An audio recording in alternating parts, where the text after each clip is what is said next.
Այն հանդիպումները, որին Ադրբեջանի արտաքին գործերի նախարարը հղում է անում, ինքը ոչ միայն դրան չի մասնակցել, ինքը ժամանակ արտաքին գործերի նախարար չի ելվել։ Ինքը բոլորովին ուրիշ պաշտոն, այսինքն ինքն էլ լսել է ուրիշից, գուցե այդ ուրիշը լսել է ուրիշից, գուցե այդ ուրիշը լսել, ես չգիտեմ, բայց ես ներողություն եմ խնդրում, բայց ասում եմ առավել եւս այն մարդու ասածը, որը այդ ժամանակ չի եղել այդ կարգավիճակում անիմաստ։ Սերժ Սարգսյանը ինչ։ Սերժ Սարգսյանի հրապարակած այդ ձայնարկությունը, այնտեղ էլ ձեր ձայնն է։ Ինչ է ձեր հարցը։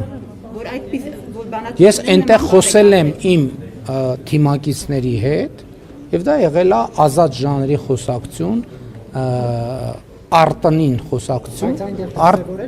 արտանին խոսակցության ժամանակ կարող են ձևակերպումները լինել ընդարձակ եւ ստեղծագործական։ Դա չի վերաբերվում միայն ինձ, դա վերաբերում է նաեւ ձեզ բոլորիդ։